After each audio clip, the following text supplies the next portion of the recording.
आजको भिडियोमा म फलो गर्नेवाला छु हाम्रो दिलराम योगीजीको डेली रुटिनलाई।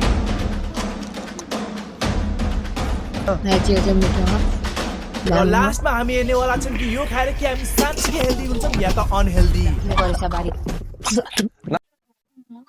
आज चाहिँ गाइज म दिलराज योगीको डेली रुटिनलाई ट्राई गर्न गइरहेको छु। फेभरेट डिस चाहिँ दिलराज योगीको चाहिँ तुलसी हो गाइज, यहाँ हेर्न सक्नुहुन्छ। दिलराम योगीजीको एकदम फेभरेट डिस रहेको छ। यो चाहिँ जहिले बिहान उठेर खानुहुन्छ होइन। हातले खर्च गरे फलेको प्रकृतिको। अब हाम्रो नेक्स्ट डिसतिर लागेको छौँ। यहाँ चाहिँ एकदम धेरै होइन आइटमहरू छ गाइज। अब यो चाहिँ हाम्रो योगी दिलरामजीको मर्निङको ब्रेकफास्टमा खानुहुन्छ। म चाहिँ खान्छु होइन, धेरै नखामा।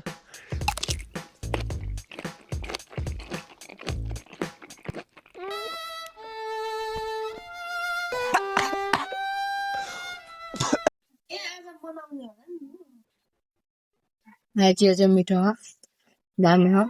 हाम्रो दिलराम योगीजीलाई चाहिँ यति धेरै माया छ है गाइज, होइन हेटङ चाहिँ नगर्नु होला। अनि र दिलरामजीको र मेरो होइन कोलाबोरेसन हेर्नु मन छ भने गाइज यो भिडियोमा चाहिँ 15K या त 15K त धेरै हुँदैन, 10K लाइक चाहिँ कम्प्लिट गरिदिनु होला गाइज।